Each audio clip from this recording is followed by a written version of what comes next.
ஆனா பொங்கல்னாலே எல்லாருக்கும் ஒரு வைப் இருக்கு, செலிப்ரேஷனுக்கு ஒரு ஃபேமிலி கொண்டாட்டமான ஒரு விஷயம். ஆமா, உங்களுக்கு எப்படின்னா பொங்கல்? எனக்கு பொங்கல் அப்படின்னாவே பக்கு பக்குங்க.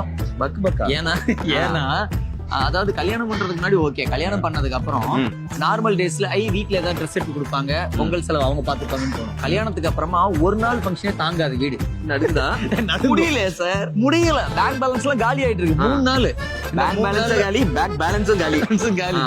3 நாளா வந்து அது ஃபேமிலியை வந்து ரன் பண்ணணும். அவங்களுக்கு வந்து ஏதாவது ட்ரெஸ் எடுத்து கொடுக்கணும், ஃபர்ஸ்ட் நாள் வெளியே எங்கேயாவது கூட்டு போகணும், வீட்டுல ஒரு செலிப்ரேஷன் பண்ணணும். அதாவது அவங்க பார்க்காத இடம்னு சொல்லி வேற ஏரியா கூட்டிட்டு போய் ஆகத ஏரியா கூட்டிட்டு போயிட்டாங்க. இல்லப்பா, வேற ஊருக்கு எங்கேயா கூட்டு போக சொல்லுவாங்க. அதனால பொங்கல் மாதிரி ஏதாவது விசேஷம் வந்துச்சுன்னா முதல்ல பக்கு பக்குங்கிறது, பேலன்ஸ் காலியாருங்கிறது. அதுதான் பக்கு பக்கு. சந்தோஷமான விஷயங்கள்லாம் இருக்கு பொங்கல்ல. அடுத்து அவங்களுக்கு ஃபேமிலி மெம்பர்ஸ்க்கு தானே சந்தோஷம். அப்படியா? என்ன மாதிரி ஆண்கள் இருக்காங்களே கல்யாணம் பண்ணவங்க, அவங்களை கேட்டு பாருங்க, கண்ணாடி கழட்டி பாருங்க சார், கண்ணு கலங்கிட்டு இருக்கோம். மாப்பிள இவன் தான் எங்கேயோ செமத்தியா வாங்கியிருக்கான். ஆமாப்பா, இப்போ மேக்கப் கலைஞ்சிட வேண்டாம். சூப்பர். அப்படியே மக்களை பார்த்துட்டு ஒரு பொங்கல் விஷயம் சொன்னீங்கன்னா பஸ்.